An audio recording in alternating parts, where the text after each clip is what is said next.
The Texas Department of Housing and Community Affairs stopped taking applications for rental assistance today.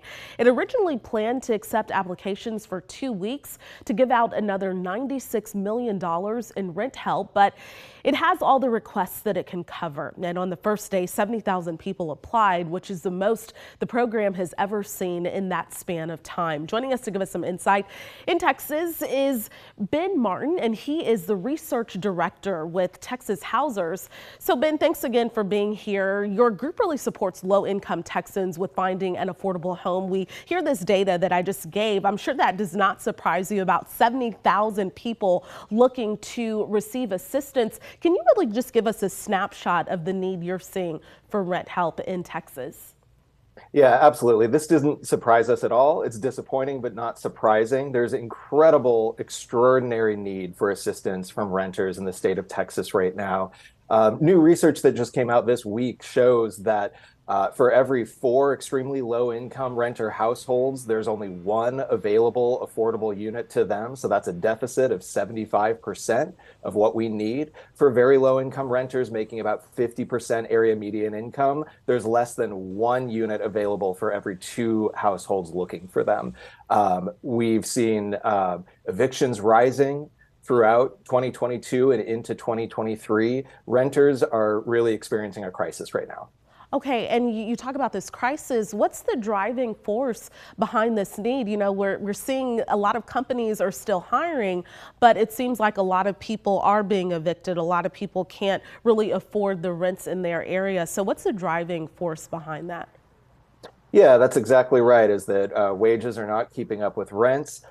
During the pandemic, the federal government distributed to Texas renters through the Texas Department of Housing and Community Affairs over $2 billion in emergency rental assistance to help keep folks housed.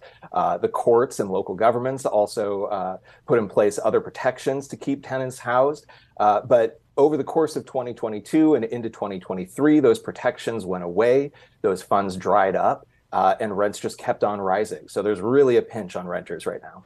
Okay, so we know that rent is rising. What areas of the state are you seeing rent rise the most? Is this in a city or is it a smaller community? What areas are you seeing that in?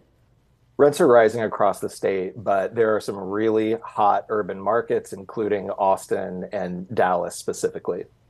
Okay, and if this continues, what are the solutions? What needs to happen to ensure that people don't end up out on the streets? I mean, we're seeing our homeless population increase here in Austin because of those affordability issues. But what solutions need to happen? Is there legislation that needs to be put in place?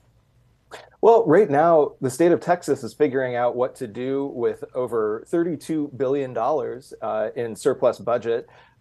We also are trying to figure out what to do with over $5 billion in remaining American Rescue Plan funds. The governor, the lieutenant governor, our state leadership have indicated that they want to use this money to provide relief for homeowners and property owners. That's not going to help the 38% of Texas households that are renter households. We need direct assistance and we need immediate relief for renters as well. Some of those funds could be used to replenish the Texas Rent Relief Program.